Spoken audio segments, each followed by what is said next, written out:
I never expected to be a photographer. When I was a young man, young kid, the one thing in the world that interested me was the steam locomotive. I was absolutely overwhelmed by the locomotive. And I think, I can sense that quite a few people here tonight have also been overwhelmed by the locomotive. But it really was the locomotive that got me started. And this was right during the Second World War and right afterwards, when Dr. Diesel's invention began to intrude on my railroad in Vermont, the Boston and Maine, the central Vermont. I realized that this was really the end of the steam engine. We're going to see them disappearing very rapidly. And this, I guess, got me going on that path to keep one step ahead of the wrecking ball the rest of my life. But when I was very young, it was the steam locomotive. And I didn't really understand, as we do now, that the steam engine really was the machine that changed the world. The wheel, yes. But then until the steam engine came along, we were really dependent on the horse and the ox, and think of the steam engine on the waters. Think before the steam engine came, it would be very hard to get up the rivers or to cross the ocean. We were dependent on the whims of the wind. And when you think about the fact that we really, in the early part of the 19th century, I keep calling the last century the 19th century, which it isn't anymore, but in the early part of the 19th century, in the middle of the 19th century, land transport was really disastrous. When you think about, take Andrew Jackson, for instance, all right? And then you think, what kind of roads did he have? If you go back to Caesar's time, there were better roads than we had in the early 1800s. So comes the steam engine, and comes the railroad, and comes the huge and enormous change that happened in America and really in many other places in the world. And I guess I don't have to tell you this, but if you look at the road map of America today, it really represents the railroad map many years ago. So let's see if I can get this thing started here. All right. Where am I? There. All right. This is the first photograph I ever took, age 11. This is in Putney, Vermont, and that's train number 74. I called it the 420 because it came in at 420. And the first time I went down to the station to take this picture, which I took with my mother's little red box brownie camera. I stood on the platform, and I was very used to looking at trains going back and forth, and I wasn't scared of the engine, but the idea of taking a photograph made me begin to shake. And so I had a case of buck fever. So I handed the camera to my mother and said, "Here, you take it." So she did. This is not her picture, because a few days later, I was braver and stood my ground as the 420 hove into sight. Now, as I was saying before, it was the excitement of trains, engines, when I was a kid that really turned me on. This I did when I was 16, when I had learned to use the darkroom. And I studied with some friends of mine who knew Ansel Adams' zone system, which was a perfect thing to use to photograph dark black steam locomotives in the white winter snows of Vermont. This is on the Rutland Railroad, which was a great favorite of mine. The Rutland Railroad was really an anachronism. This was done in 1948. Even then, the railroads had begun to dieselize heavily, but the Rutland remained with steam. And it was really because it was a terribly impecunious outfit. And when they finally decided to buy some new engines, they had to tear up part of the railroad in order to pay for them. But it was great fun for me because I knew all the train crews that ran from Bellows Falls to Rutland. And I used to ride up on the train, and when I got to Rutland, the engineer, the conductor on the southbound train, his name Bill Hogan, would always say to me, "Quick, get on the other side so the train master won't see you. Bill Cannon, the engineer, is waiting for you. So I'd run up the other side of the train and climb up into the cab, and I used to ride 80, 81, 84, and the old 10-wheelers, which were the most incredible engines built in 1910, all hand-fired, all their engines were. And I would ride behind the fireman seat, actually in the fireman's seat, because most of the way he was at work. And I was an 11, 12, 13-year-old boy, and this was one of the most exciting and terrifying experiences, as you could well imagine, holding on for dear life as these engines raced up and down what was really more of a dirt road than a railroad track. There wasn't an ounce of ballast anywhere on the Rutland. But when I look back on those days, I think to myself, really, what an experience for a young boy to have had. And the Rutland, of course, exists as a track today, owned by the state of Vermont. Very shortly after I went to Yale, the Rutland dieselized completely. And I decided, I love railroads, but I have to turn this into a profession. So I thought perhaps the best thing to do would be to study economics, which I did, which was a terrible mistake because I was an awful student. But in the last year at Yale, in 1955, a member of the Great Northern came to, they all did send representatives to the colleges to recruit, see if they could find anybody who wanted to go to work for the railroad. Well, it turned out that I was the only person that showed up. And it also turned out that despite my terrible marks, I was hired by the Great Northern.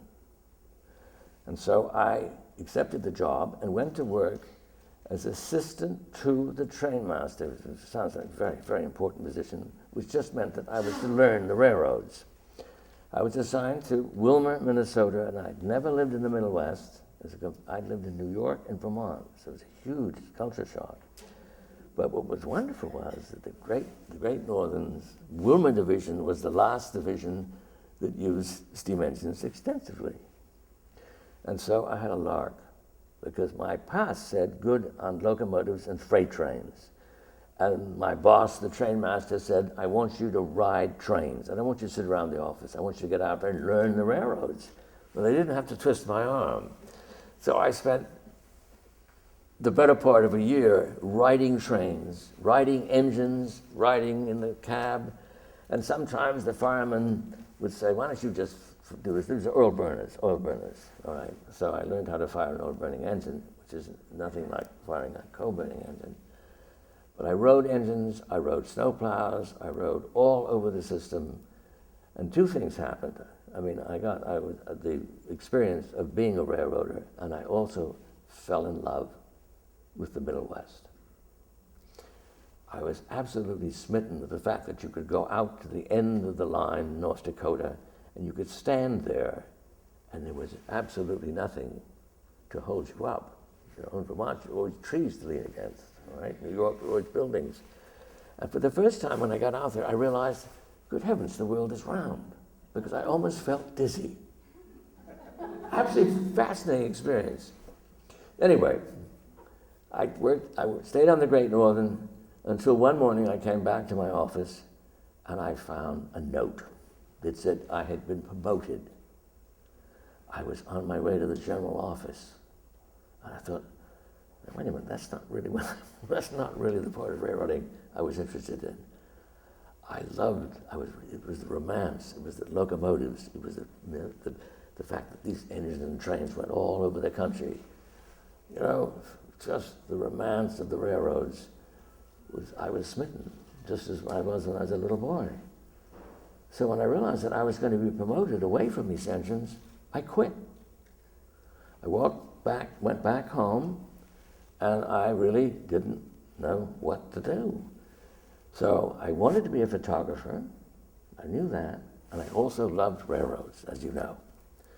Now, I'm sure you've all heard of Winston Link, the great photographer of the night on the Norfolk and Western. Well, I knew of Winston Link, and he was in New York, and so was I. So I boldly called him up and said, could I come and see you? Well, it was an auspicious meeting because he needed an assistant.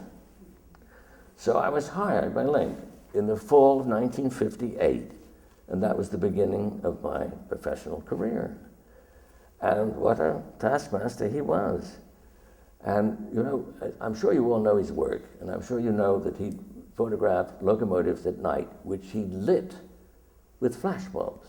Not just one, but hundreds in reflectors with yards and yards of wires all over the place. He would go down with a trailer load of Sylvania blue dot flashbulbs, literally, behind his car, case loads of them. And he would unload this all by the tracks. He'd set up tents for all of his equipment. He'd connect to the dispatcher's line. The railroad knew him. The Norfolk and Western gave him absolute carte blanche. He could do anything he wanted. And so he would set up by the tracks, and we would get all set. And we went, the one trip I made with him was to photograph a double-header that they arranged for him, because it was virtually the end of the steam operation. It was in the spring of 1959, and the last Norfolk and Western steam engines ran in May of 1969. So this was just before the end. So they set this up for him. And of course, we were there for about a week before the train actually ran. And we had to make a test to make sure that everything worked, because he's had 3 speed graphics all set up so that he could push one red button and the whole night would light up. So we decided that we had to test this first. So we set everything up. I screwed in all the bulbs all around, okay, on a ladder. And unbeknownst to the Norfolk and Western, and to us, not to the Norfolk and Western, but to us, a train was coming down the mountain. And as the train went, there was a curve north where we were. As the train came around the mountain, Link fired the red button into the face of the engineer.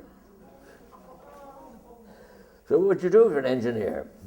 He jumped the air, and he broke the train apart in 3 places, which the Norfolk and Western wasn't too happy about.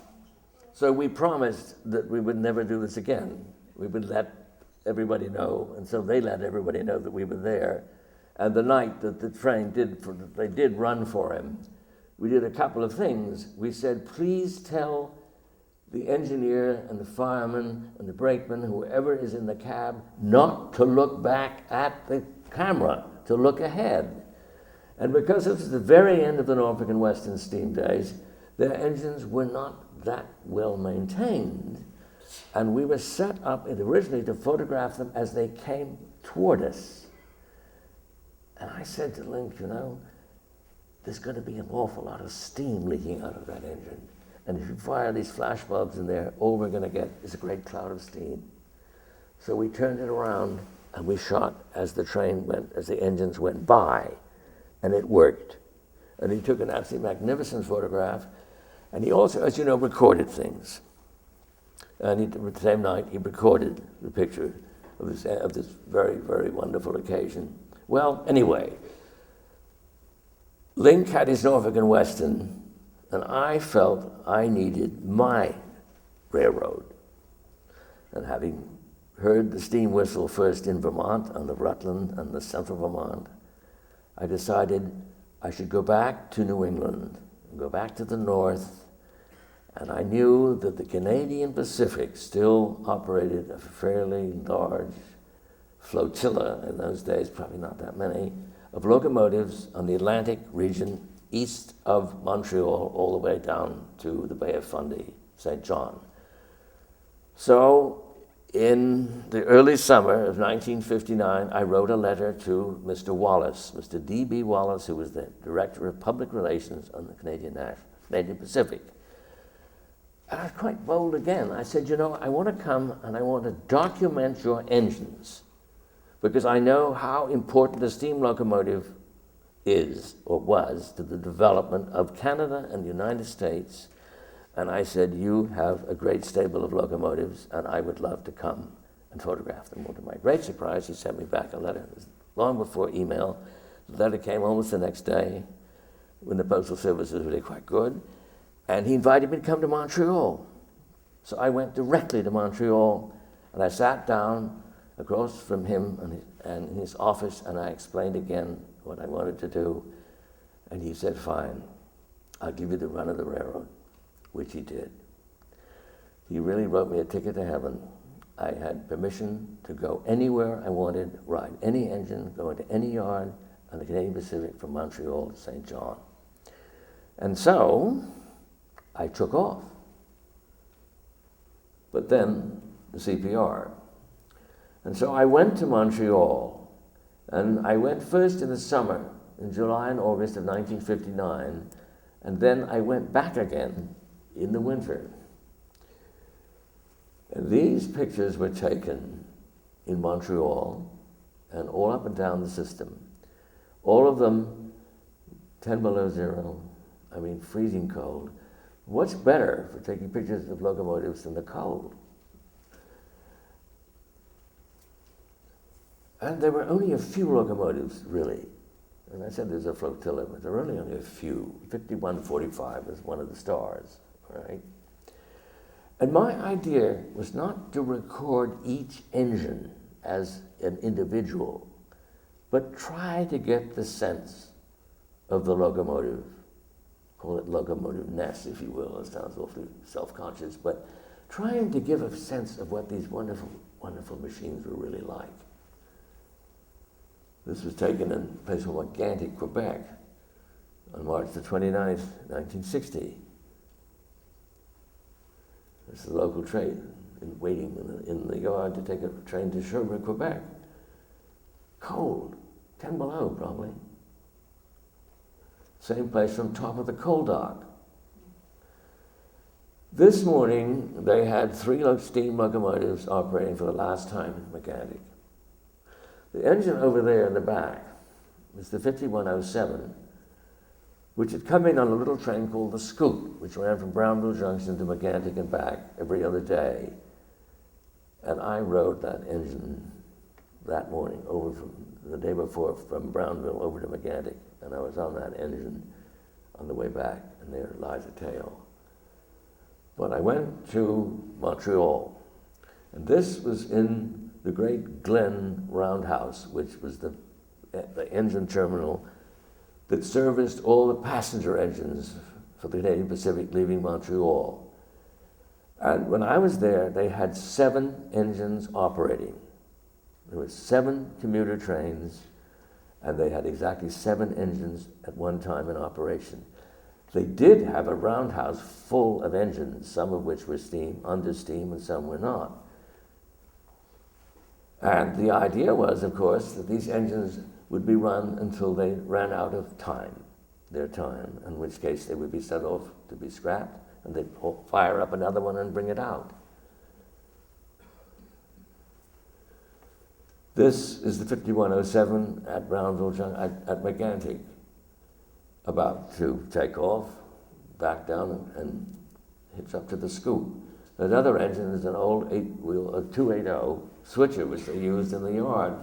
They used it in that yard that day for the last time because the usual engine was a diesel. The diesel had been called out for snowplow duty.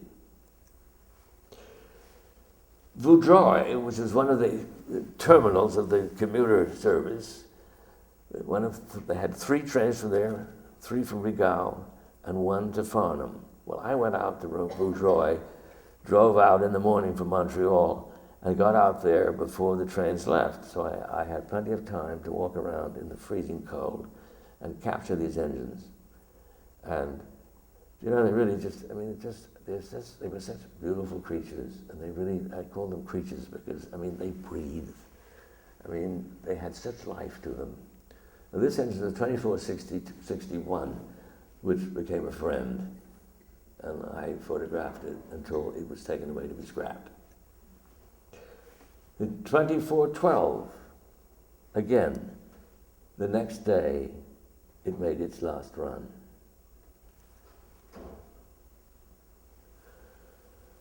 But of course, you know, to me, and not just because it was winter, but because I've always found the Roundhouse to be one of the most magic places There are three places that I can remember: the roundhouse, the engine room of a steamboat, reciprocating steam, triple expansion engines, and an open hearth furnace, and a blast furnace room in a steel mill. 4 places that I have never been anywhere which were more exciting and more wonderful. And the steam engine, when you were there in the roundhouse, was always being tended to. You always got the sense, there, what the word iron horse really meant. And they were always, somebody was always tending them, making sure, of course, that there was plenty of water and water and all of that. And there were 2 men inside fixing, they were cleaning, what they were doing was welding the bottom of the smokestack, which is called the petticoat pipe, as I'm sure you and the railroads know. And they were welding this on so that the engine could go to work the next day. And I just thought, I was quite amazed that there were 3 people working on this, 2 of them inside. Always somebody working there. Always the Canadian Pacific, like the Great Northern, took beautiful care of their engines. And they always were washing them down. And even though this old air pump looks a bit worse for wear, they always were taking care of all the little parts of the engines. Very labor-intensive machine, the steam engine. And as you who've worked on the railroad know, if you leave a steam engine alone in the roundhouse, it's under steam, there's always the chance that the steam will get into the cylinders and the engine may move. So they chain it down, they put chains under the wheels. And to me, this, there's the chain on the side. They had freed this engine. It was just backing out of the roundhouse, but unchained. Now, this is on the Canadian National at Hamilton, Ontario, where I went in May of 1959, last place on the Canadian National, east of Winnipeg, where they were using steam engines. And they had a few, and I was there for a week. Same engine backing out of the roundhouse. And there's the hostler, who was the man, of course, who was responsible for the engines, the iron horse in the roundhouse. And of course, the word hostler means one who cares for horses. So it's very apt. Here again, we're in Montreal. The 2822 is one of the, I probably don't have to tell you this, I'm sure you already know, was one of the Royal Hudsons that the Canadian Pacific built. They built 45 of them. And the 2850 hauled King George VI and Queen Mary across Canada in 1939. Canadian National went one way, Canadian Pacific the other. And the engine that pulled it had a coronet, a royal crown, on the running board of the engine.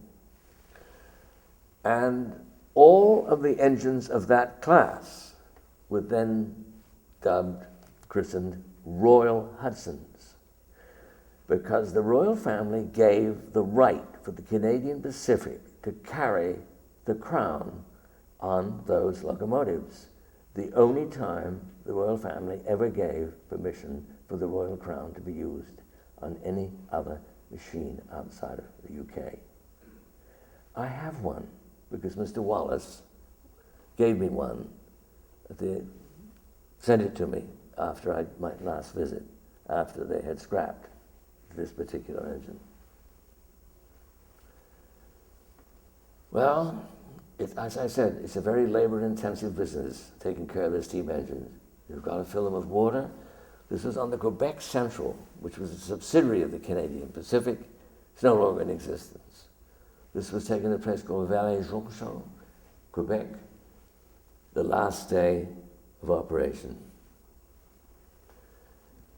Well, after the Canadian Pacific, I went down to the Virginia Blue Ridge, which operated 3 ex-U.S. Army switch engines, which they bought for surplus. And they had 3 of them, and they ran one a day. And I spent a week down there photographing these engines. Again, even on a little tiny railroad, they kept washing the engines down. This is in Macadam, New Brunswick, which when I went there in the summer of 1959 was a good, smoky old railroad town, just filled and crawling with locomotives. And again, the CPR made sure that they were washed before they went out. Now this engine is a very special engine. This is Central Vermont number 707. Now the Central Vermont was a railroad that had very light track, light bridges. And he went over the spine of the Green Mountains in Vermont.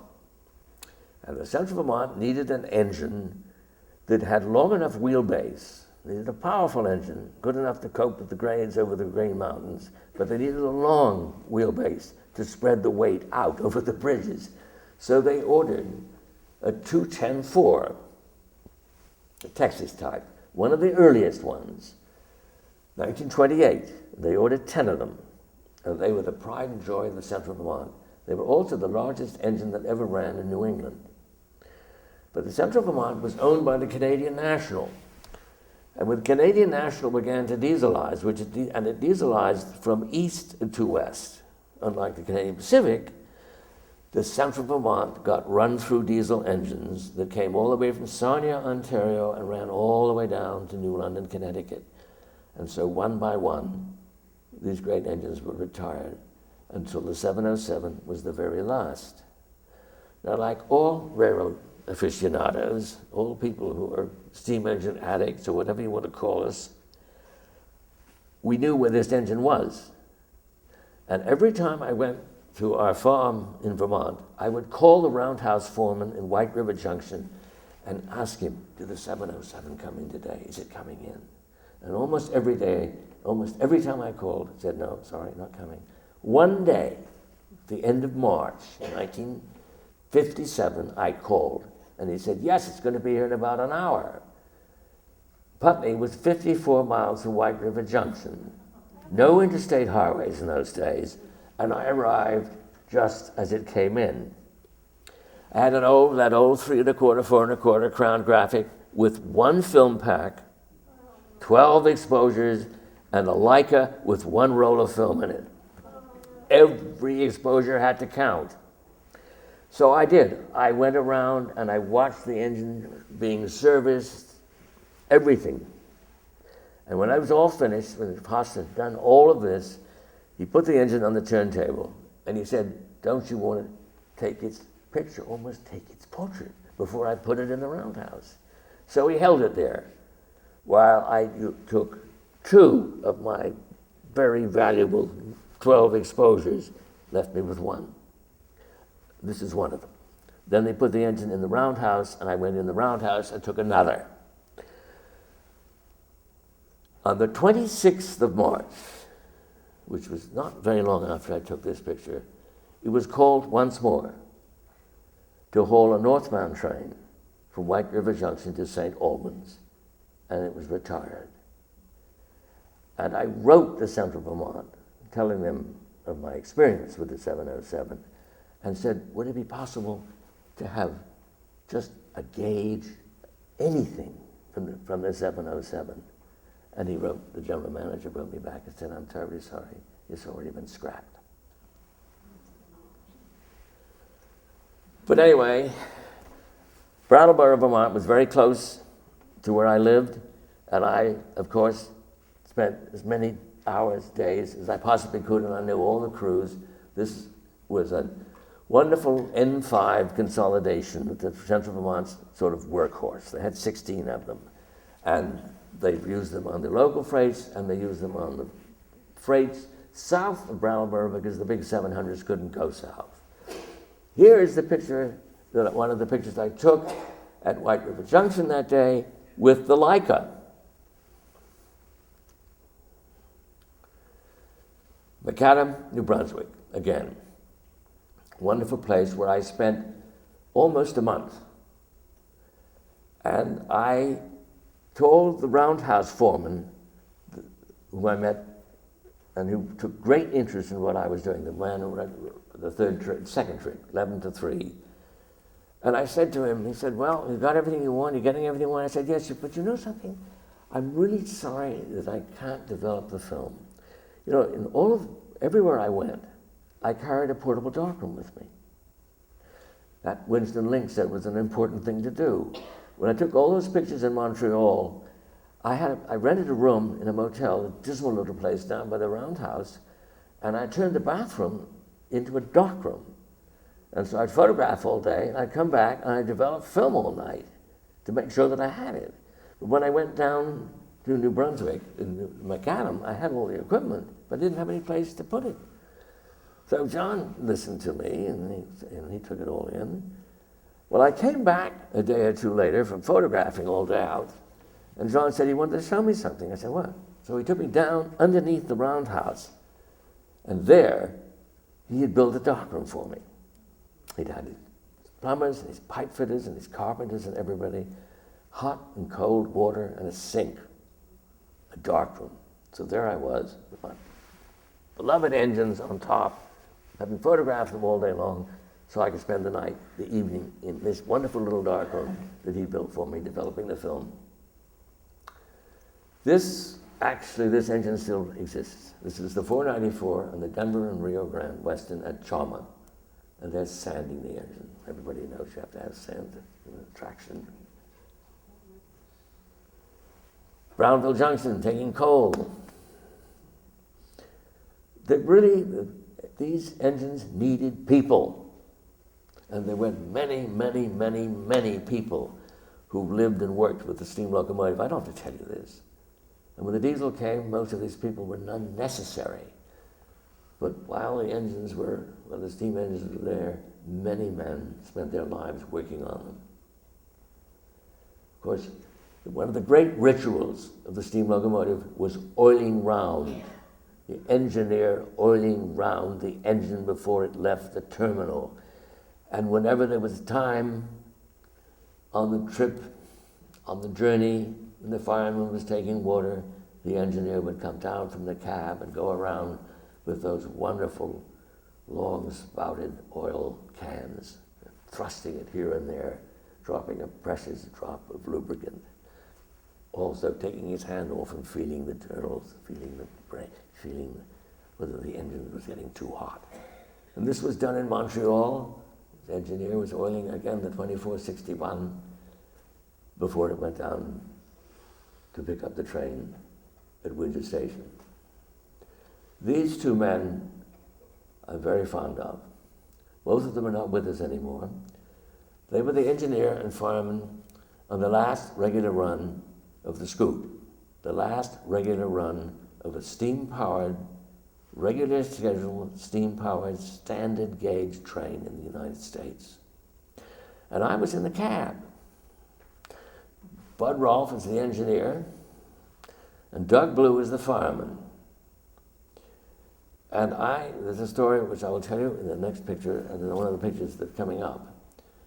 But the Scoot was a really remarkable little train, which I had ridden the summer before, back and forth across Maine into Quebec, in a virtually roadless part of Maine. Here's another wonderful fellow. This is Bob Thomas, who was the engineer on the Scoot in the summer of 1959, which I rode back and forth from Brownville Junction to Megantic countless times. And Bob became a very good friend. And Bob's daughter wrote me a letter the other day. She'd heard about this book, and she sent me a letter, an email actually, and said, I would love to talk to you. And I called her, but she never called me back, but I'm going to keep after her. Doug Blue's daughter, Karen, also called me, and we had a long discussion. And she has a book, and she has pictures of her father. Both these men are gone. Now, you know something about the locomotive, the steam locomotive. You understood how it worked. It was all there in the open for the eye to see. There was nothing hidden. You looked at the wheels, you looked at the mechanism that made it go. And you know, even as a kid, you could understand how it worked. You don't have to be an engineer to understand a bridge, what makes it, what holds it up, to understand a truss or a suspension bridge. You don't have to be a mechanic to look at a picture of a locomotive and understand how it works.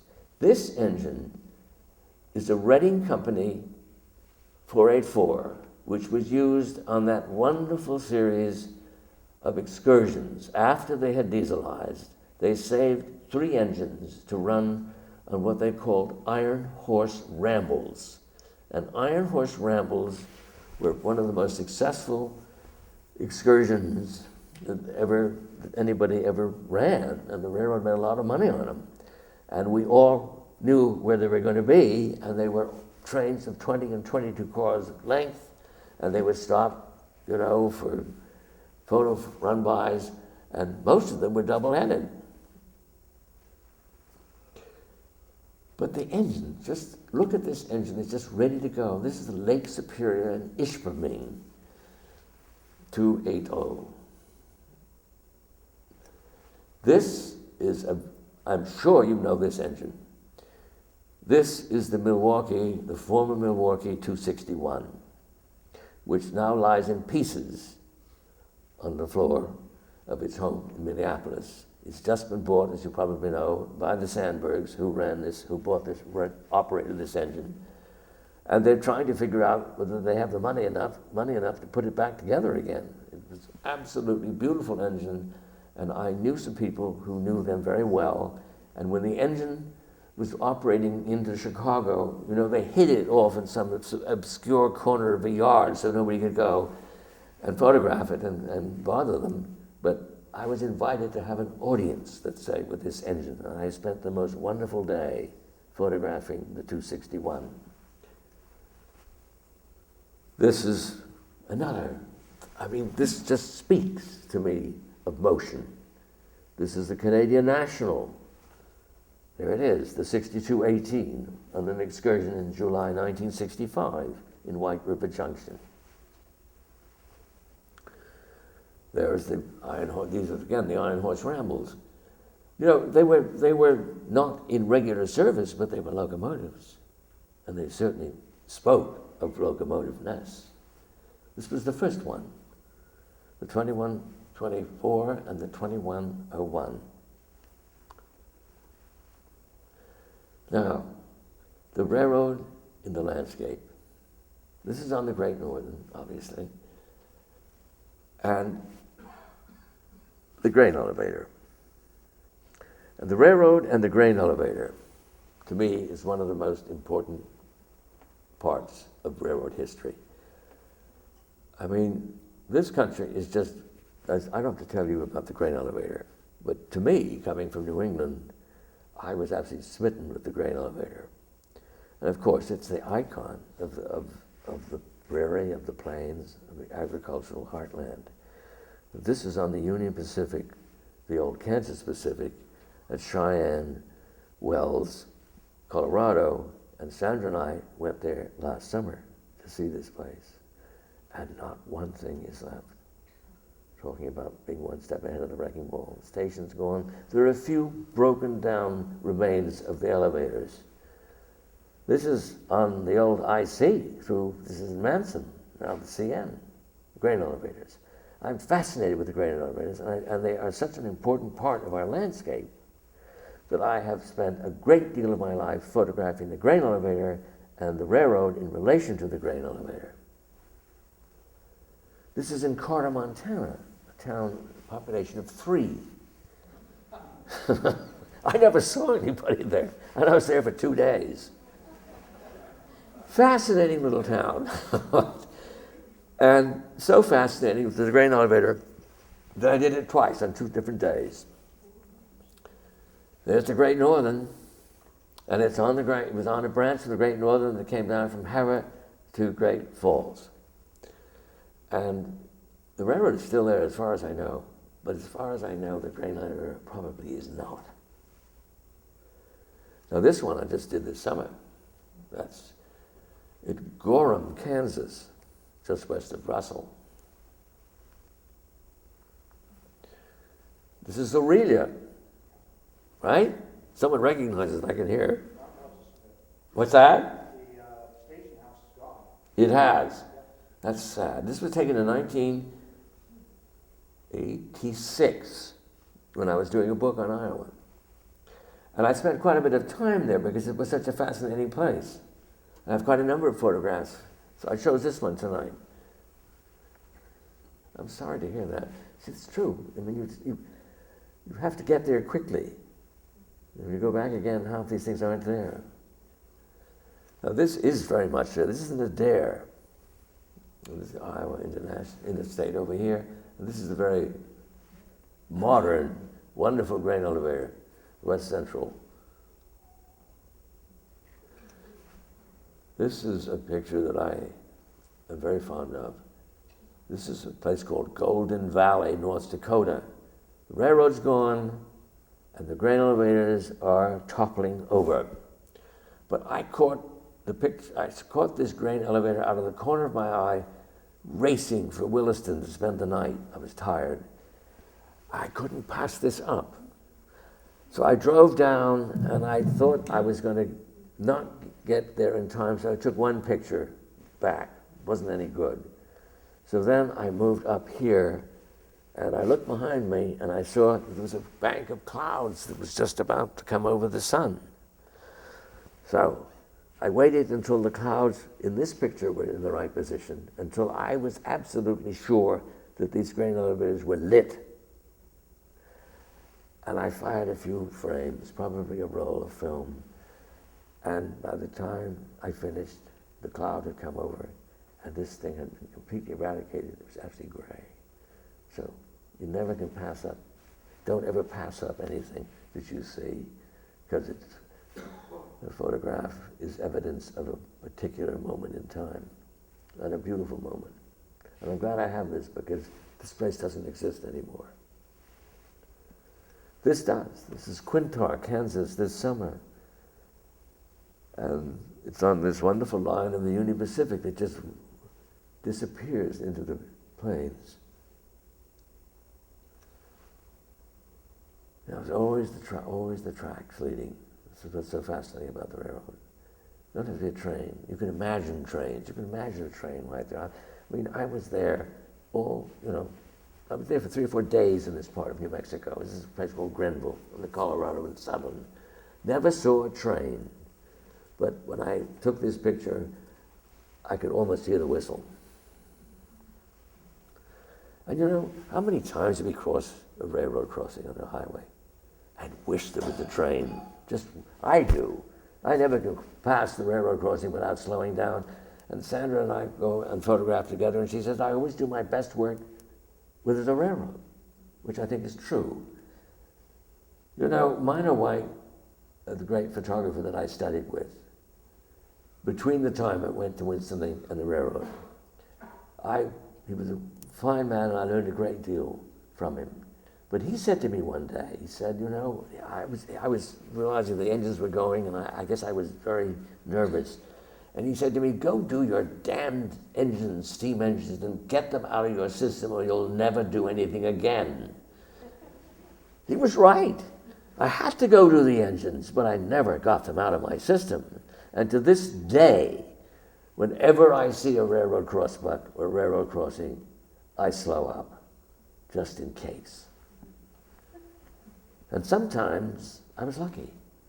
This is on the Northern Pacific. This is a freight train climbing Livingston Hill, westbound. A 4664 Challenger on the head end, and a 2884 pushing.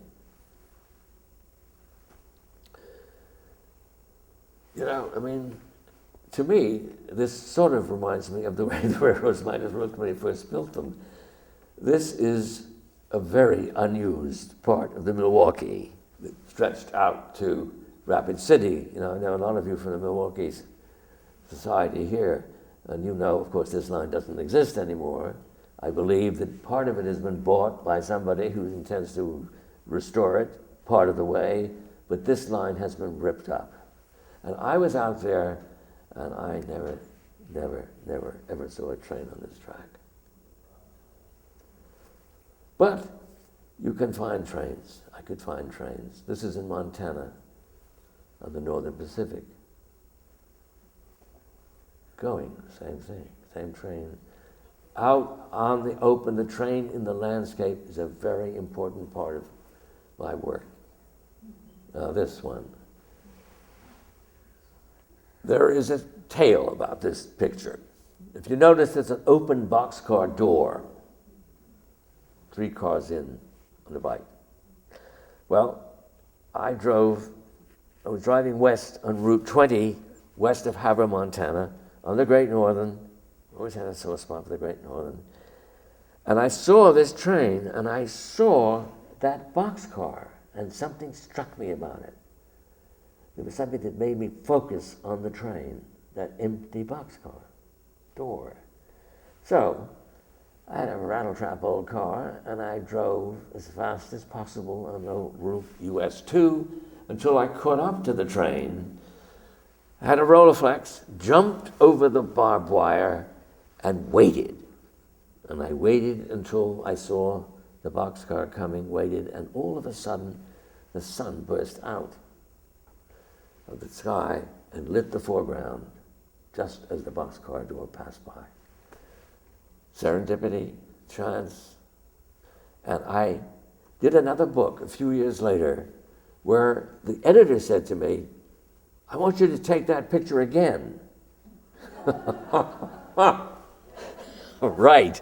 So I spent a year actually trying to satisfy him. Well, he used this picture in the book. Because you cannot, a moment like that is unique, and that's one of the wonderful things about photography, that you can catch those moments. But you better catch them because they're never going to be the same again. And this image could never be, and I've seen many trains passing in the distance, but never like this one.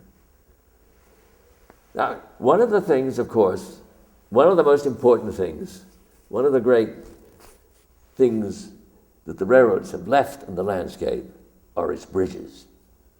This is the Lethbridge Viaduct, Lethbridge, Alberta, which is the longest, largest, heaviest steel viaduct in the world, across the Old Man River, just west of Lethbridge on the CPR. This is the Thebes Bridge across the Mississippi River, which was built in 1904 and is still carrying very, very, very heavy freight traffic today. Very typical of a cantilever bridge across the Mississippi. This bridge is an artifact. This is the Young's High Bridge across the Kentucky River at Tyrone, Kentucky, and I'm not hanging from an airplane. There's another bridge right next to it. This bridge was built in 1889, and it has not been changed, not touched, not strengthened at all. Now, it's out of service since 1975, and it was built by a little railroad that had big ambitions, and it built this immense and beautiful steel cantilever bridge across the river. It is probably the best example we have today of an early steel bridge, because it's absolutely exactly the same as the day it was built, except it's rusting. And there are people that are trying to save it. Let's hope they will. This is just, we don't have many concrete bridges. This is one across the Susquehanna River, which is not navigable and very shallow, so you have lots of very long, short-span bridges. This is on the Reading Company, built in 1916. Now this is the quintessential concrete bridge in America and perhaps the world. This is the Tunkhannock Viaduct on the Lackawanna at Nicholson, Pennsylvania. And the Lackawanna decided in 1904 that it was going to build the super railway between New York and Buffalo. It had the disadvantage of starting across the river from New York at Hoboken. So they built a great, magnificent fleet of ferries that lasted till 1967, mahogany and glass and magnificently appointed boats to draw passengers across from New York to get on its trains. They built a beautiful terminal in Hoboken. And then in New Jersey and in western and in northeastern Pennsylvania, they decided they were going to build a railroad that paid no attention to the rivers. And so they cut and filled and built 4 absolutely magnificent concrete viaducts. The ones in New Jersey, the one on the Poland's Kill, the one on the New Jersey cutoff, has been abandoned. They're thinking of bringing service back to it. But this one is now owned by the Canadian Pacific. And they still use it, not for many trains, but it's still there. It's absolutely indestructible. And you know, I hate flying, but once in a while I've had to fly. And if you happen to be on the right side of an airplane flying from Chicago to New York, it's one of the few things that you can identify from 35,000 feet. This is the Scoot crossing the Ship Pond Stream Viaduct at Onawa, Maine. Now, you remember Doug Blue and Bud Rolfe? All right, they're the engineer and firemen.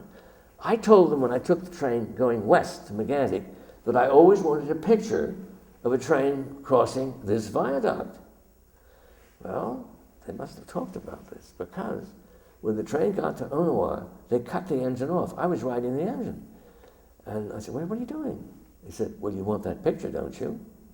So they cut off the engine, ran me across the viaduct, and left me off on the other side. And I said, look, you're going to have to catch the engine. You're an old railroader. You know how to do it. So here I was, 2 feet of snow on the ground, all by myself, because they backed the engine off, and I saw it off in the distance, heard them whistle off from Onawa, and my trusty old Rolleiflex, I said, okay, where am I going to shoot this engine? I had a fresh roll of film. You never use the first exposure, because that's the one that you might crinkle when you try to develop it. At least I do. You put it into the reel, right? Second one, that's too close to the end. I'm not going to use that one, so I'm going to fire that one, get rid of that one. Now, that gives me getting toward the middle, so I'm going to take 2 photographs. One way back and one at this exact point, which will give me time to go up to the tracks and catch the engine. So I took one picture, and then at the I knew I was going to take it right by that pier. Measured, I knew exactly where I was going to fire the engine. All right, you have to know that. I didn't know, however, that the exhaust would go nicely over the mountain. So I fired the picture, threw my Rolleiflex over to my back, and climbed up and got ready to get on the engine. Well, I'd had a terrible accident on the Great Northern. You know, I was a young kid. I was from Yale. I was from the East Coast, and there was a rough and tumble brakeman who didn't really like me. And I was riding his train. It was a Friday afternoon. It was a local out in South Dakota. I think it was on the Watertown branch. And it was lots of snow. And he said, well, I said, the train's going too fast. I can't catch it. Well, he said, you better, because there's no train by until Monday. And this was the dead of winter in the middle of South Dakota. So he said, I'll catch the front end, which is the dangerous end. You catch the rear end. So I did. And it pulled my arm out of joint. Luckily, I knew how to hold on with the other arm. And I put my foot up into the set box just the way I was supposed to, and let the cabooses curved, guard, whatever you call it, into the rail, pull me up. But in pulling it up, it pulled my arm out of joint. So here I am out here. I'm going to have to catch the engine with my right arm, with my bad arm. So I said to myself, Plowden, stop thinking about it, concentrate on the picture, and concentrate on where you're going to put your foot when this engine comes by. And so it did. It came churning by, going full out. And I did indeed grab the grab iron. My arm did not come out of joint, grabbed this side, did everything right, climbed up into the cab. And Doug Blue said, did you get your picture? And I said, I did. That was it. And that was really the last run of the scoop. Not quite the last run of the steam engine, but almost. This is the Sciotoville Bridge, which is in Ohio across the Ohio River. And it is a monumental bridge. It is a continuous truss, and it is the largest steel continuous truss bridge in the world. It also has the heaviest dead and live load of any bridge in the world. It was designed by a man named Gustav Lindenthal, finished in 1917, the same year that Lindenthal completed his best-known masterpiece, the Hell Gate Bridge in New York. He also managed to have time to build another continuous truss bridge across the Kentucky River, which also opened in 1917. Busy man, vintage year for bridges.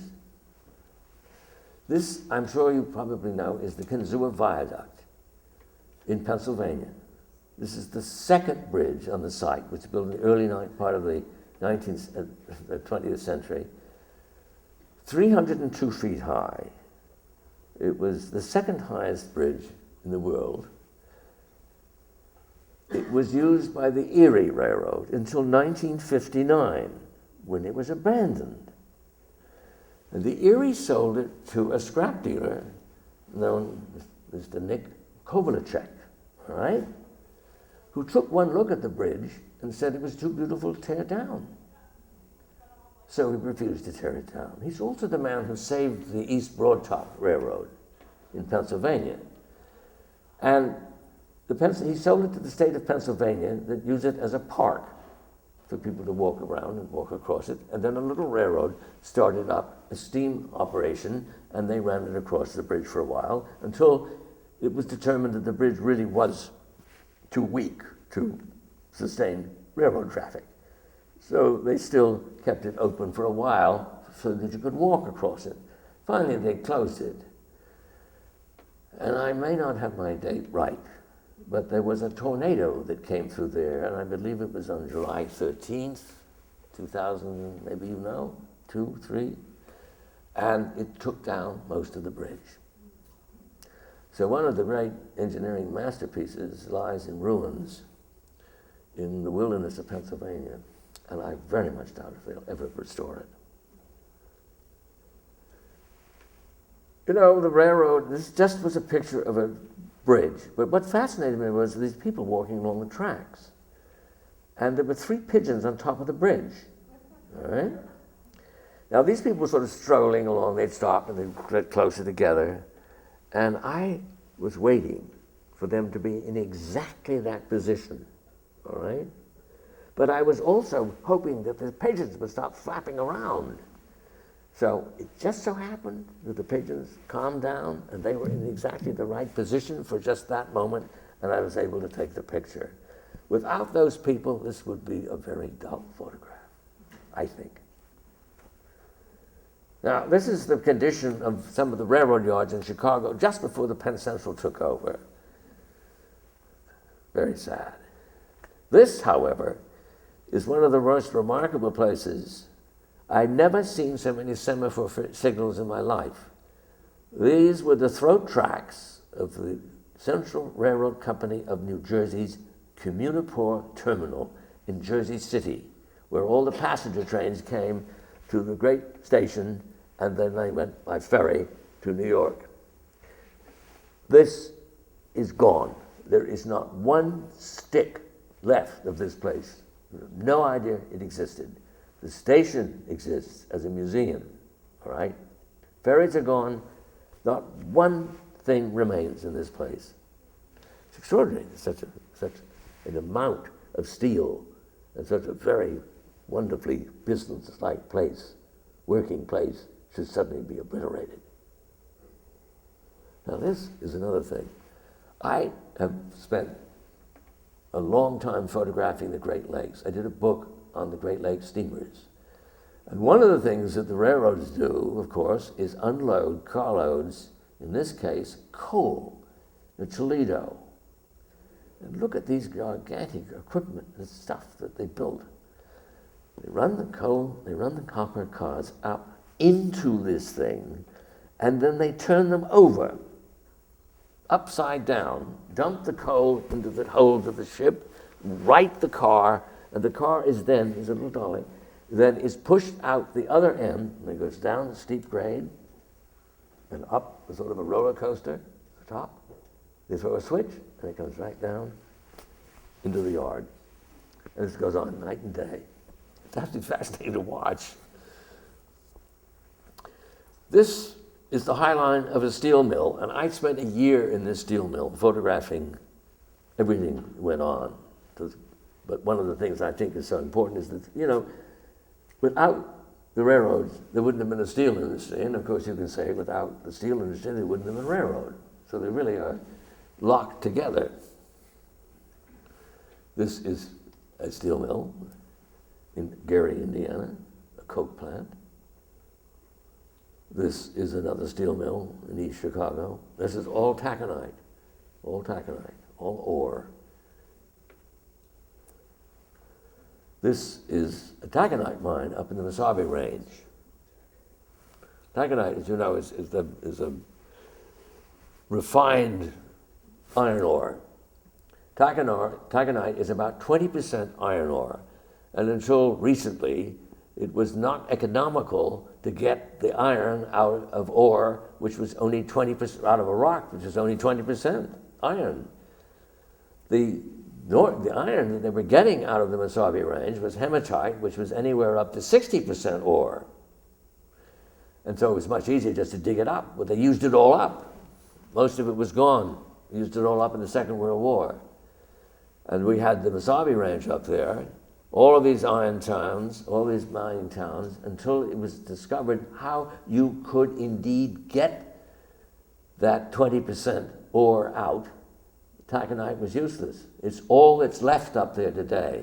It's only taconite, and they're running to run out of it. Taconite is 65% ore, and it comes in a little pellet about that big. And of course, the steel makers love it because it's consistent.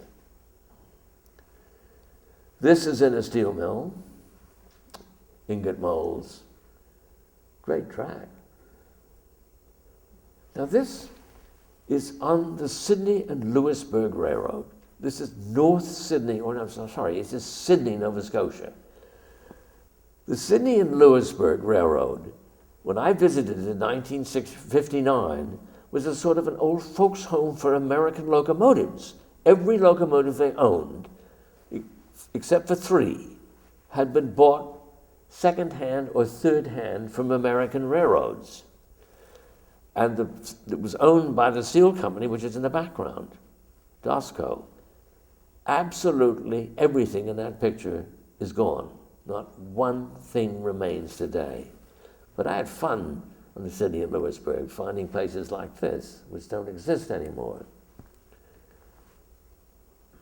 This is the town of Thurmond, West Virginia, which I'm sure you may well know.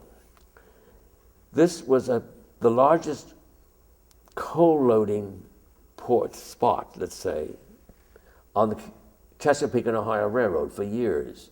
It was also a place where they took coal and water and serviced the engines.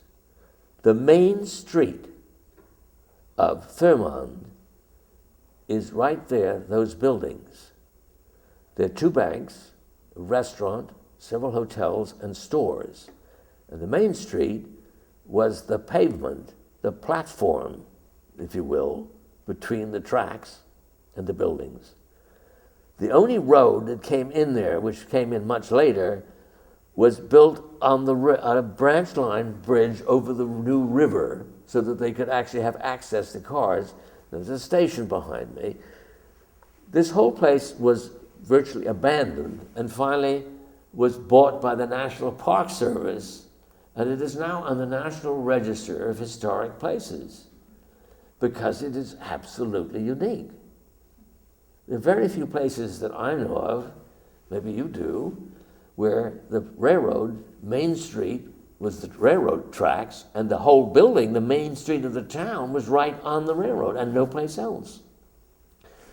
It exists today, but it's not like the way it was when I photographed it. This is another place that isn't here. This is FA Tower on Oneonta, New York, on the Delaware and Hudson. I worked when I was in college pounding spikes on an extra gang one summer out of Oneonta. And when the Smithsonian, the Department of Transportation, wanted to do a story on railroad men, I asked me where I would like to go. I said, send me to the Delaware and Hudson because it's one of the most traditional railroads left in the country.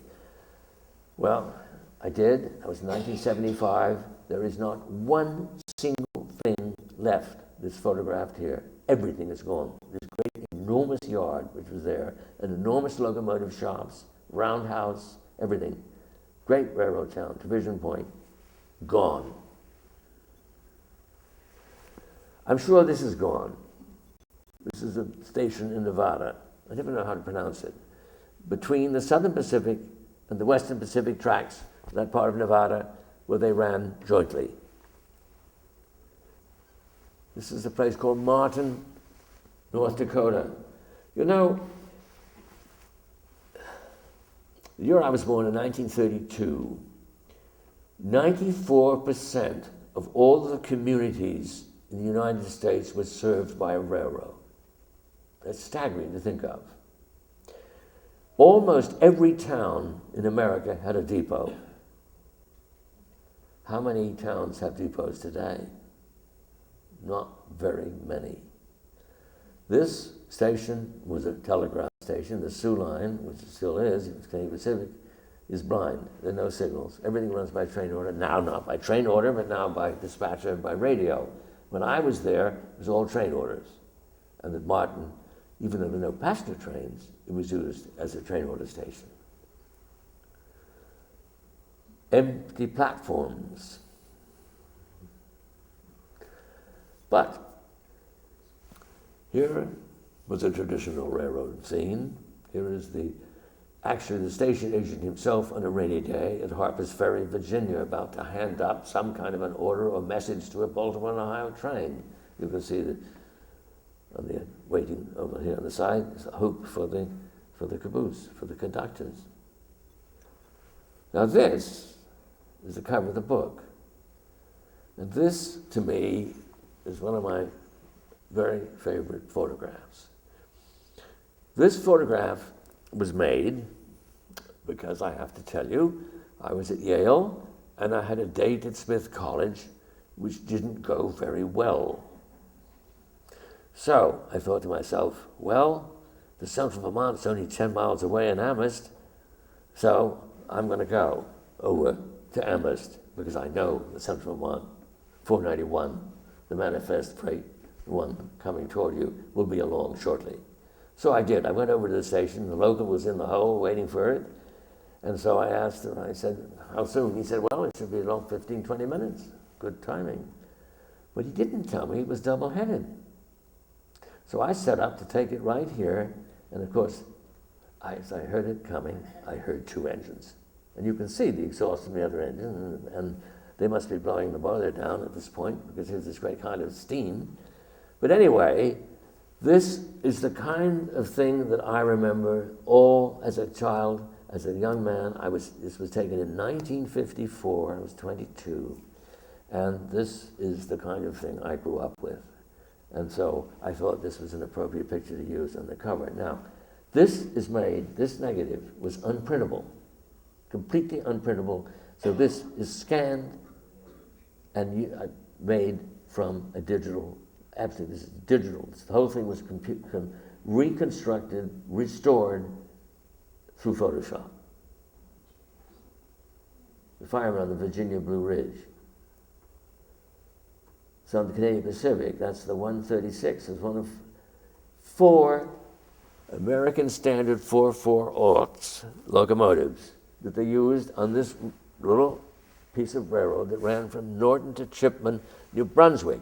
And the reason they had them there was because there was a bridge at a place called Wash-de-Moke, a wonderful name, that was too feeble to carry anything else except these 3 little engines. So the CPR kept them running, hoping to be able to find an engine to rebuild the bridge, or find an engine, a diesel that was light enough to go over the bridge. But the traffic dwindled to such a degree that they never bothered to salvage the line or the bridge. They abandoned it, and these 3 engines were saved. And one of them is in front of the Canadian Pacific's office in Calgary. And I had the number plate from that engine, and I returned it a few years ago to the Canadian Pacific. So hopefully they put it back on the engine where it belongs. Sydney and Lewisburg. This was on the branch of the Sydney and Lewisburg. A local train that went back and went out one way and came back. This was, no turn, no why, nothing. And the railroad, flowers growing up to the tracks. It's just extraordinary. This was again on the Sydney and Lewisburg. This looks like, now I said the other night, I said this was taken in the last century. I mean the 19th century. Brakeman riding the pilot beam. This is the Chama, New Mexico. The picture of them sanding the engine was the same. This engine also, untouched. This is the Mount Washington Cog Railway, which until very recently had steam engines like this hauling the trains up the mountain on a cog railroad with a 68% grade. You can see where the boiler is tilted so that it was level the whole time. Well, recently they decided that these steam engines were really polluting the atmosphere of the White Mountains. And so they decided that they should use biodiesels. So they contacted John Deere Company. And in cooperation with a machine shop in New Hampshire, they, in 2008, put the first of their biodiesels in service, and they have ordered 3 more. And they're still running. They run as many as 10 trains a day up and down the mountainside with little passing tracks along the way. I've never taken it. I'm terrified to take it because they've had some pretty bad accidents. But anyway, firemen watering. This engine that lives in this barn is the 5244, which was the last surviving Pennsylvania Railroad steam engine. Now, you know the Pennsylvania Railroad had a massive roster of huge locomotives, famous for his great, big, wonderful locomotives, synonymous with the steam engine. Well, it came boiled down to one engine, which was leased by the Union Transportation Company in New Jersey to run once a day, up the line and back, for heaven knows what. I never saw them carry very much. But this is coming out of the engine house. And the engine house, when they shut it up at night, they shut the barn doors and they put 2 big posts against it and they put a little latch. And the engine spent the night in the barn. And this was the right of way. And this train went up, usually picked up a car or something, and went back. They never turned it around. There was no place to turn it. This was made in June of 1959. On June the 14th of 1959, July 14th, 1959, they retired the engine, took it over to Philadelphia, dropped the fires, and that was the end of the Pennsylvania Railroad steam engines. Now, this is, I'm sure you know, is the Denver Rio Grande Western, when it was the Denver Rio Grande Western. And I and my first wife went to Durango to photograph. Well, we waited for a week while they gathered enough cars to get a train on the road. So after a week, the train starts out, and we go out, wait to photograph it. Wait. Nothing happens. So we drive back toward Durango, and there, off in the sagebrush, you see smoke from 2 engines, just sort of drifting lazily over the fields. So I walked out. I said, "What happened?" Firebox door broke. We called waiting for a blacksmith. So they waited for a blacksmith. Meanwhile, a 16-hour log caught up with them. So that train crew had to go back. They had to get a taxi to come and pick them up and take them back to Durango and bring another one out. The next day, the train spent the night in the sagebrush. The next day, went to Chama, New Mexico, where they spent the night.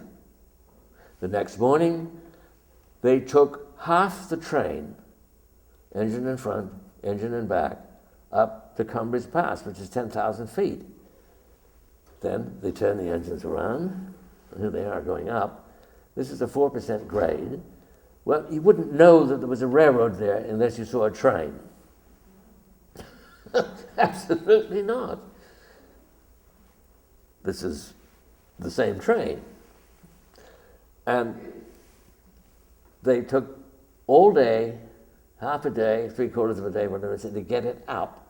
It was nightfall. We started out at 6 in the morning. At nightfall, they finally put the train together and went on the way to Antonito at the end of the narrow gauge. This is a 3-foot gauge, narrow gauge. And in that first picture, you could see that the engines are outside frame. The wheels are inside the rods. Everything's on the outside. They were standard gauge engines that were rebuilt into narrow gauge engines. There are 22 of them left, and they're either in service or preserved or used to cannibalize for parts. But this is on today the Cumbridge and Toltec Railroad. The other part of the railroad is now the Durango and Silverton, which is a very successful tourist line. Cumbridge and Toltec has had a disaster this year. The great viaduct, the Lobato Viaduct, burned, as you probably know, and they're worried about being able to rebuild it. Meanwhile, they have trucked the engines over the other side of Cumbridge Pass and are running trains between Antonito and Cumbridge without going over the hill. It's not the same, but at least the railroad is there. This is on the Milwaukee at Bozeman, Montana. There's not one stick left of this, taken in 1954. This is just a typical scene. It used to be.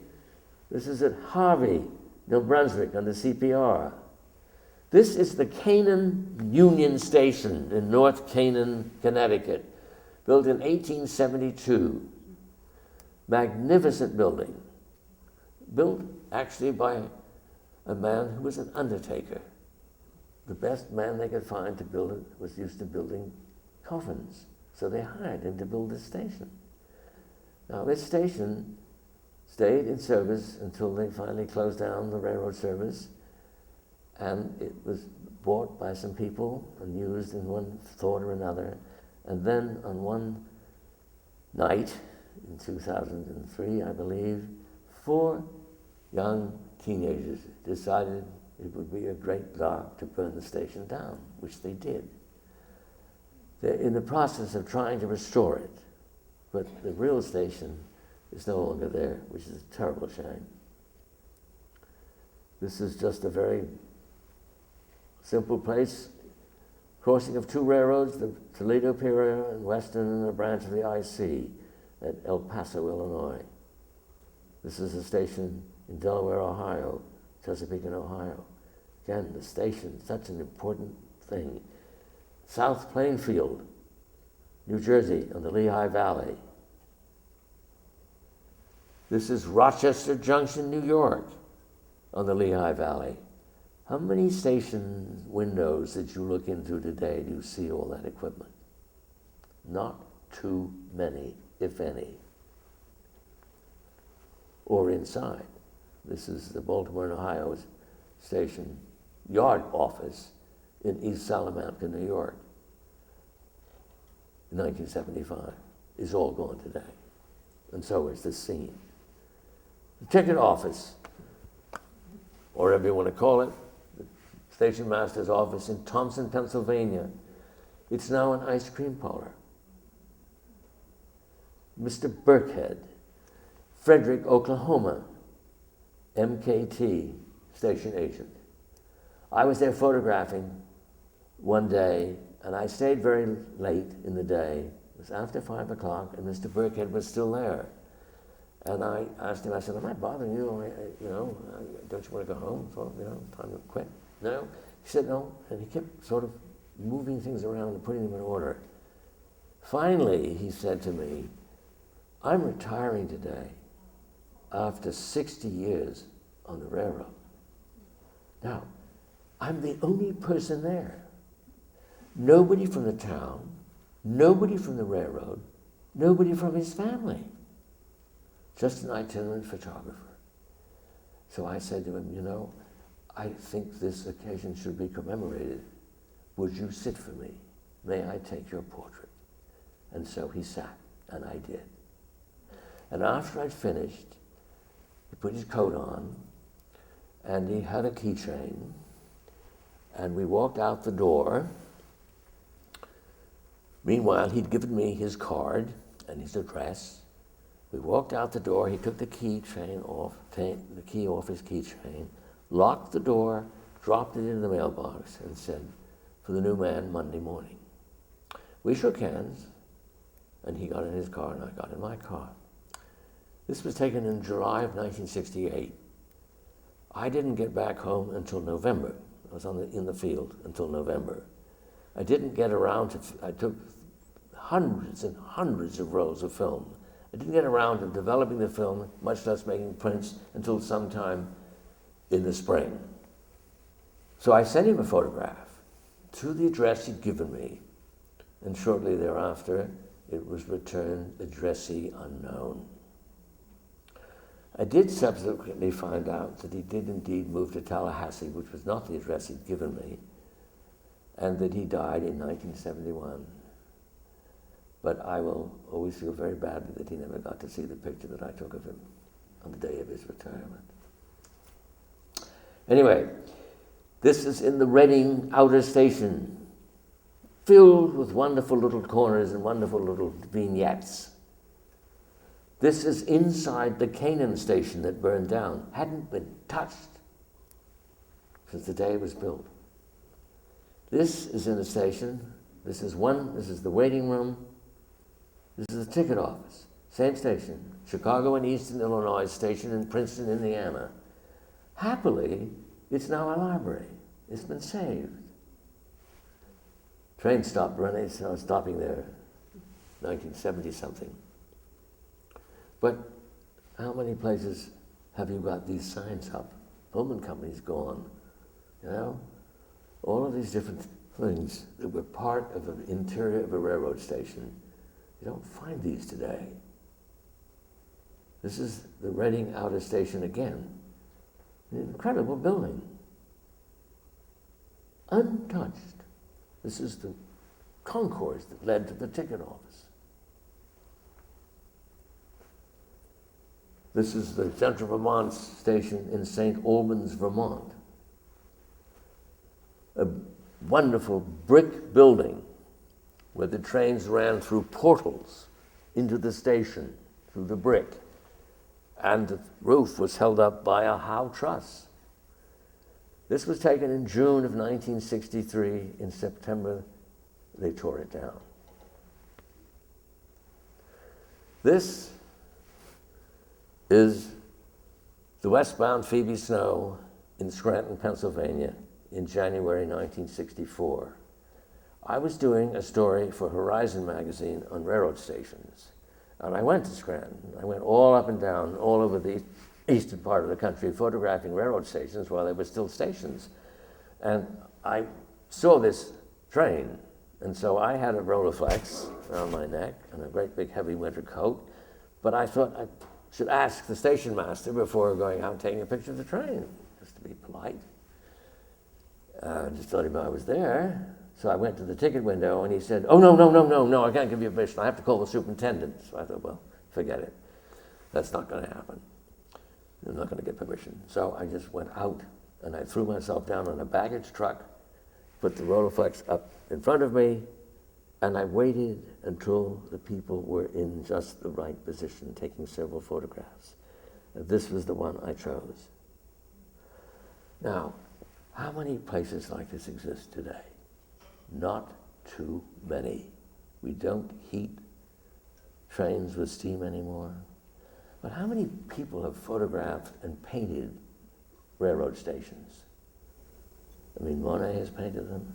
Alfred Hitchcock made many a film. There's something about the railroad station with the steam coming up out of the cars that spoke of the mystery and the wonder of departure and of travel. This doesn't exist anymore. This station is now the Scranton Radisson Hotel. And this place, this wonderful bush train shed, is now, I guess you'd call it a tea room. The Phoebe Snow made its last run in November 1966, and I was on it. John Caffrey, conductor, Lehigh Valley Railroad, number 25 and 26, the Asa Packer. I knew this man from the time I was a very young boy. And I got to know him because one day I took the train out of Penn Station. Lehigh Valley went into Pennsylvania Station in New York, and they changed at Hillside Junction to a Lehigh Valley engine. Came out of New York behind a GG1 in Pennsylvania, changed to a Lehigh Valley engine at Hillside Junction. And at Hillside Junction that morning, they had a steam engine come on. And it was supposed to be a diesel. So when Mr. Caffrey came through, and I asked him, I said, why do you have a diesel? Well, he said, it's a weekend. We don't have enough diesels to go around, so we put a steam engine on Saturdays. So he said, we got to talking. He said, come with me. So we went up to the baggage car, which was right next to the coach. I always sat in the front coach so I could hear the engine better. And he told the baggage master, he said, listen, let this kid sit here. Pull up a trunk, put some change in front of it, open the door, put some change in front of it, put a trunk there, and let him sit all the way to Pittston, because it was supposed to go to Wilkes-Barre, but the train went all the way to Pittston Junction. And he said, stay with me, and we'll get off. And he said, I'll put you on the other train, the eastbound train. So this became sort of a tradition. And of course, eventually the diesels took over altogether, but I still rode because I was such good friends with Mr. Caffrey. He was so terribly nice to me. Just as Bill Cannon and Bill, what was his name, on the Rutland, my memory begins to go. But all of these men were so absolutely, Bill Hogan, absolutely marvelous. Curly Burns on the Central Vermont. All these men took such an interest in a young boy, and they all became, I never knew my grandfathers, and these men all were really surrogate grandfathers, and they were absolutely marvelous. And now, of course, and that was one hell of a thrill, I'll tell you. Anyway, this was the departure. This was the last place where we had several steam engines leaving at the same time. This was in Windsor Station. This is not in Windsor Station, but the whole idea of being up there when those drivers started to turn and the steam was moving out of the pistons, out of the cocks, cylinder cocks, and you could sense this magnificent engine moving. And here it was in Vaudreuil on one of the very last days it ran. It was about 10 below zero, maybe more, and this engine started up out of the station on a commuter train. You don't see this commuter train. This could be any station, any engine starting out of any station in those wonderful days. So could this be any train running across the landscape. And this is the way I like to remember these things. I remember the railroad with these steam engines. I remember them. I shut my eyes and I can hear them. I can see them. Now, however, there is one thing as an epitaph. This is the Canadian Pacific 2816. I photographed it when it was dead in Montreal with a sign on it saying boiler empty to tell the hostler, for God's sake, don't try to fire it up because there's no water in it. Well, as I was saying, the Canadian Pacific had a plethora of engines which they could use at any time. When the engines ran out of their time, the old engines were running out of their time, and they were taken out of service, they always had another one to put back in. Well, they did put this back in service when I was in Montreal. I didn't photograph it, but I photographed it here. Well, it made its last run on May 26, 1960. That is a verified fact. In June of 1960, the Canadian Pacific stopped using steam engines altogether, except to heat cars and to heat the roundhouse. But the end of the era of the steam engine for me came in 1960 on the Scoot. But it also came the end in Montreal. But You probably know about Nelson Blount, who started Steamtown in Vermont, who was a collector of locomotives. He built boats, he sold clams to Campbell's, and he made millions. And he spent his millions buying up locomotives. And he bought locomotives from as large as Union Pacific Big Boy to tiny little 2-foot gauge engines that used to run around the cranberry bogs. He made run around cranberry bogs in Massachusetts, 2-foot gauge engines from Maine. He bought all kinds of locomotives. And he bought the 2816. And he had it, and he kept it. And Nelson loved to fly his own plane. And he was killed one afternoon in flying, trying to land his plane at Steamtown in Bellows Falls. And Steamtown fell on hard times without Nelson. And finally, the National Park Service decided, Vermont didn't want it anyway. So they finally decided to move it to some place that there might be more people. So in some very political thing, which I don't know about, and that finally the government ended up making a national park of Steamtown, and the entire collection was moved out there. And they still run some trains out there, but the majority of their collection sits and rusts.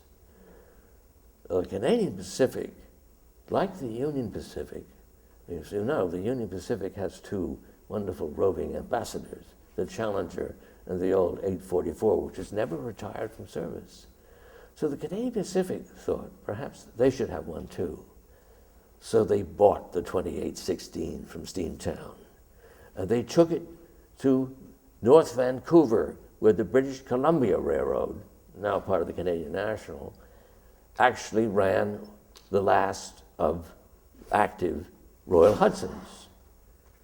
And they spent $2 million to refurbish the engine. They made it an oil burner so that it would be more economical. But aside from that, it is the most beautifully reconstructed engine. It's absolutely gorgeous. And it is still running. In fact, it ran just a few weeks ago. So it's a sort of a happy ending to this talk that we have one of these wonderful engines that is still operating. And if it weren't for organizations like some of the members here belong to, if it weren't for people like the Canadian Pacific, it weren't for people who, like the Sandbergs, who own the 261, we wouldn't have steam engines today. But thank heaven, we still do, even though they're not in everyday service. Anyway, thank you for coming.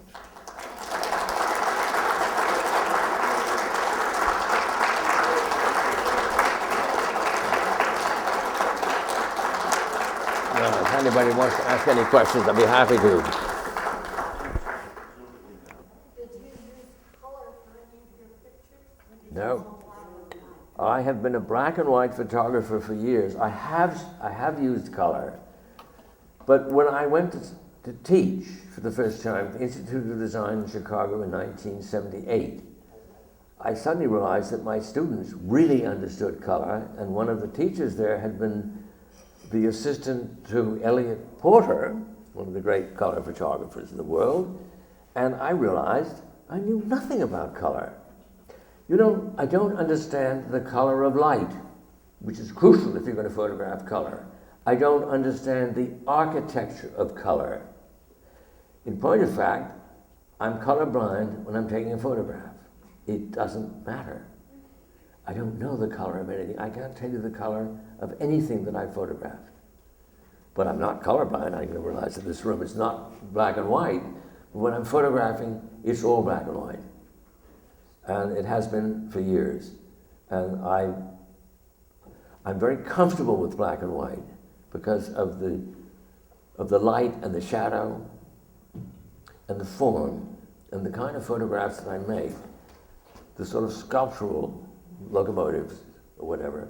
I think the color might detract, at least to me. Black and white is more abstract.